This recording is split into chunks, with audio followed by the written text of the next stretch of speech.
नमस्कार, आप देख रहे हैं अब तक टाइम्स। हम पहुंचे हुए हैं करनाल जिला सचिवालय में और इस समय हम खड़े हैं करनाल तहसील के बाहर।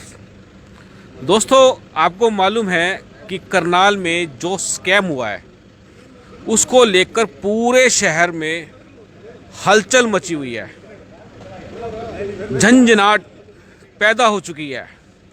हर व्यक्ति जिसका तहसील में रजिस्ट्रियों को लेकर रजिस्ट्रियां हुई हैं उनमें दहशत का माहौल है। रजिस्ट्रियां कैंसिल होने की स्टेज पर पहुंचा हुआ है, स्कैम का मामला चल रहा है। और हम आज तहसील में पहुंचे तो हमें यहां पर रामनगर के दीपक मुंजाल, जो यहां पर अपने मोबाइल फ़ोन पर एक लाइव कर रहे थे और जिस लिए वो आए थे यहाँ पर उस समस्या को लेकर चिल्ला रहे थे कि उनकी सुनवाई नहीं हो रही। वो खड़े थे करनाल के नायब तहसीलदार के दफ्तर के बाहर। मामला क्या है और क्या उसमें होना चाहिए था, पूरी बातचीत हम दीपक मुंजाल से करेंगे। लेकिन आपको बता दें, इंसाफ के लिए यहाँ भटक रहे दीपक मुंजाल को एसडीएम करनाल आयुष सिन्हा जी के पास जाने के बाद उम्मीद जगी है इंसाफ मिलने की। उनकी सुनवाई है, 1 सेकंड के अंदर उनकी सुनवाई हुई है और वो जो कंप्लेंट यहाँ लेके आए थे, अब उनकी कंप्लेंट के ऊपर कार्रवाई होगी। हम बात करते हैं दीपक से। दीपक जी, क्या मामला था, किस लिए आए थे आप यहाँ? सबसे पहले नमस्कार। मैं एक रजिस्ट्री जो होने जा रही थी उसको रुकवाने के लिए एक एप्लीकेशन देने आया था। सुबह 11 बजे से यहाँ पे मैं खड़ा हूँ। तहसीलदार साहब किसी मीटिंग में थे, राजबख्शी। एक बार मैं आपको रोकूंगा। जी। दोस्तों, फिर एक रजिस्ट्री का मामला अब दीपक जी लेके आए हैं। दीपक जी से बात कर रहे हैं। इस खबर को साथ के साथ लाइक शेयर कर देना। हाँ दीपक जी, क्या मैटर था पूरा? सर ऐसा है जी, एक रजिस्ट्री रुकवाने के लिए मैं एप्लीकेशन देने आया था जी। एक रामनगर के शख्स हैं, तो मैं नाम कैमरे में नहीं लेना चाहूँगा जी। तो मेरे साथ टोकन मनी लेके 3 लाख मेरे से लेके जी।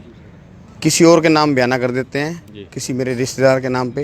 वो बयाना भी कैंसिल कर दिया जाता है, 3 लाख डकार दिए जाते हैं। जब मैंने बार बार 3 लाख रुपए लेने के लिए उनको पूछा कि 3 लाख रुपए मुझे आज देंगे, कल देंगे, आज देंगे, कल देंगे, और आखिर में कुछ दिन पहले मुझे जवाब दे दिया कि जो तेरे से हो सकता है कर ले। हमने तो बयाना करा के कैंसिल भी कर दिया है।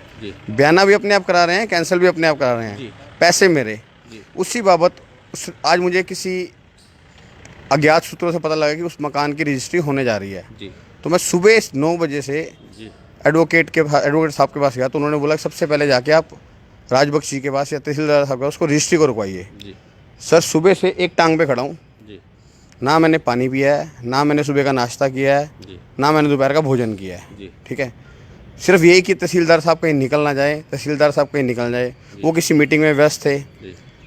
जब 4 बज गई तो मुझे लगा कि शायद वो अभी भी नहीं आएंगे राजबख्शी। तो मैं नायब तहसीलदार जी के पास गया। मैं कहा सर ऐसा मामला है, ये डुप्लीकेट रजिस्ट्री आपके धोखाधड़ी में आपके यहाँ पे होने जा रही है, तो आप इमीडिएटली इसको रुकवा दीजिए। तो मुझे क्या जवाब मिला कि आज मेरा डे नहीं है, राजबख्शी जी का डे है, तो आप उनसे मिलिए। मैंने उनको प्रार्थना की, सर प्रशासन तो आप भी तहसीलदार हो, तो आप भी रुकवा सकते हैं। नहीं, आज मेरा डे नहीं है, जब वो मार्क होगी तो वो करेंगे। राजबख्शी जी, इस टाइम देख लीजिए, आप 5:30 बज रहे हैं। आपके सामने राजबख्शी अभी भी किसी मीटिंग में व्यस्त होंगे, कुछ भी कहीं भी प्रशासनिक कार्यों में व्यस्त होने के कारण वो ऑफिस में नहीं बैठ पाए प्रॉपर। ठीक है, तो जब मैंने नायब तहसीलदार जी के पास 5 बजे गया, मैं कहा सर वो नहीं आ पाएंगे, 5 बज गया, मुझे कम से कम ये रजिस्ट्री तो रुका दो। आपके पास कागज़ नहीं है प्रॉपर? सर सब कुछ मेरे पास सारे कागज़ हैं, अब देखिए तो सही। वो बात सुनने को फिर 5:05 हो गए। अब मैं आपकी बात नहीं सुनूंगा। मेरे जाने के बाद लोगों के काम कर रहे हैं। जब मैं फेसबुक पे लाइव, मुझे लगा कि ये लोग गलत कर रहे हैं। सर 5:05 पे मुझे धक्के मार के बाहर निकाला गया। मुझे कहा गया आप बाहर चले जाओ। मैं बाहर था सर। तो उसके बाद ये कुंडी मार के, सर आप सोच सकते हैं कि कोई प्रशासनिक अधिकारी कुंडी मार के क्यों बैठेगा। जब मैंने फेसबुक पे लाइव होना चाहा कि मैं लाइव मीडिया की, सोशल मीडिया की पावर दिखाता हूँ, तो उन्होंने दरवाजे की कुंडी मार के लोगों की रजिस्ट्री है जो भी लोगों के साइन करने थे किए हैं। अब कुंडी मारने का काम किया उन्होंने, कुंडी मार के? बिल्कुल किया सर। मैंने कम से कम 15-20 मिनट बाद चिल्लाया कि सर मेरा भी काम कर दीजिए, अदरवाइज़ मेरे पैसे डूब जाएंगे। बट वो कहीं भी सुनने के लिए वो नहीं थे। उसके बाद मुझे एक अच्छे सज्जन ने वो दिया कि बोला ये अब तक जैसे आप मेरे से सुखी जी आप मिले हो, तो आपने मुझे कहा कि एक बार एसडीएम साहब से मिलो। तो मैं आप सबसे पहले धन्यवाद देता हूँ भाई साहब का, अब तक न्यूज़ का, कि उन्होंने मुझे सही मार्गदर्शन किया। 1 मिनट के अंदर मेरी सुनवाई हुई। एसडीएम साहब ने इमीडिएटली उस पर कार्रवाई की। तहसीलदार साहब को फ़ोन किया। तो मैं बड़ा बड़ा धन्यवाद करता हूँ अब तक टाइम्स का और विकास जी का, जो मेरे बड़े अजीज हैं और सच्ची न्यूज़ चलाते हैं। मुझे ऐसे लोगों से, सच्चे पत्रकारों से सच में दिल से प्रेम है। तो धन्यवाद बहुत बहुत आपका। बिल्कुल दीपक जी, आपका बहुत धन्यवाद है। सच्ची खबर चलाते हैं और सच्चाई का साथ देते हैं। अब तक टाइम्स आपका अपना है, चलाते हम लोग हैं, लेकिन जनता के लिए काम करता है। दोस्तों, इस मामले के अंदर जो दीपक जी ने नायब तहसीलदार के बारे में बताया, हमने खुद नायब तहसीलदार से बात की, उनका पक्ष जाना। उन्होंने बताया कि पहली बात तो ये थी कि आज उनका जो रजिस्ट्री डे होता है वो उनका नहीं है, तहसीलदार राजबख्श का है। और उसके बाद उन्होंने एक बात और कही है कि जो ये रजिस्ट्री कैंसिल करवाना चाहते हैं, रुकवाना चाहते हैं, वो खुद नहीं रोक सकते, उनको अधिकार नहीं है रोकने का। उनका कहना है कि कोर्ट से स्टे लेकर आए तो रजिस्ट्री रुक सकती है। लेकिन जब मामला बिगड़ रहा था यहाँ पर, तब हमने दीपक जी को सुझाव दिया कि आप एसडीएम साहब से मिले, आपकी सुनवाई होगी। दीपक जी, एसडीएम साहब ने आपकी बहुत अच्छी सुनवाई की है, उनका बहुत बढ़िया यहाँ पर अच्छा काम है, क्या कहना चाहोगे? सर, सबसे पहले मैं धन्यवाद करना चाहता हूँ अब तक टाइम्स का कि आपने मुझे एक अच्छा मार्गदर्शन किया। और बहुत बहुत धन्यवाद एसडीएम साहब का, आयुष जी का। रियली रिस्पेक्ट, दिल से रिस्पेक्ट है ऐसे प्रशासनिक अधिकारियों का, जो सच्चे इंसान की या सच्ची जो जनता है उनकी बात सुनते हैं। उन्होंने इमीडिएटली मेरे सामने तहसीलदार साहब को फ़ोन किया और पूछा कि क्या इसमें मसला क्या है। तो नायब तहसीलदार ने भी जो भी जवाब दिया, मुझे फ़ोन पे सुन नहीं पाया, बट उन्होंने इमीडिएटली तहसीलदार साहब राजबख्श जी को भी फ़ोन किया कि ये जो जैसा भी मामला है तो इसको आप इमीडिएटली स्टॉप कीजिए, आप जाँच कीजिए, जो भी जांच आएगा तो इसको कम से कम एक दिन हम रोक तो सकते हैं। बिल्कुल ठीक है। तो उन्होंने लिटरली मेरे सामने नायब तहसीलदार जी को बोला कि अगर स्टे नहीं है तो क्या हम प्रशासन के अधिकारी हैं तो हम जनता की बात नहीं सुनेंगे? तो आपको सुनना चाहिए था। तो मैं बड़ा बड़ा धन्यवाद करता हूँ आयुष जी का, बहुत बहुत थैंक यू। ऐसे अधिकारी चाहिए करनाल के लिए दीपक जी, एक जो बात जनता की आवाज़ सुन सके। जी दीपक जी, एक बात जानना चाहते हैं, आपका मामला आपके साथ फ्रॉड हो रहा है। जी, आपको पुलिस थाने में जाना चाहिए था, आप पुलिस थाने में गए, कंप्लेंट की आपने? सर, प्रॉपर 20 दिन पहले DDR रामनगर थाने में हो चुकी है। प्रॉपर उसकी DDR की कॉपी मेरे पास है। आप कहते तो मैं आपको अभी कैमरे पे भी शो कर सकता हूँ, ठीक है? तो प्रॉपर DDR हुई है, प्रॉपर SHO ने फॉलोअप किया है उस केस के बारे में, और प्रॉपर उन्होंने SP साहब के पास वो फाइल भेज दी है। तो इसमें मुकदमा क्यों नहीं दर्ज हुआ? फर्स्ट इंफॉर्मेशन जो होती है वो रजिस्टर करना जरूरी होता है, वो क्यों नहीं हुआ? आपने बात नहीं की SHO साहब से? सर, ऐसा है, SHO साहब हमारे जगबीर जी बड़े कोऑपरेटिव हैं, वो भी नए आए हैं।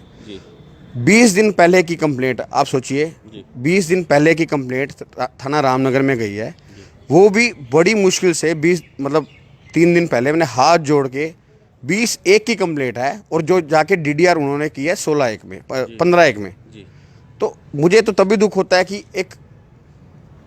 एक इंसान होते हुए एक NGO चलाता हूँ मैं सर, तो पढ़े लिखे इंसान की सुनवाई नहीं होती, 25-25 दिन DDR में लग जाते हैं। तो ये कहाँ का इंसाफ है सर?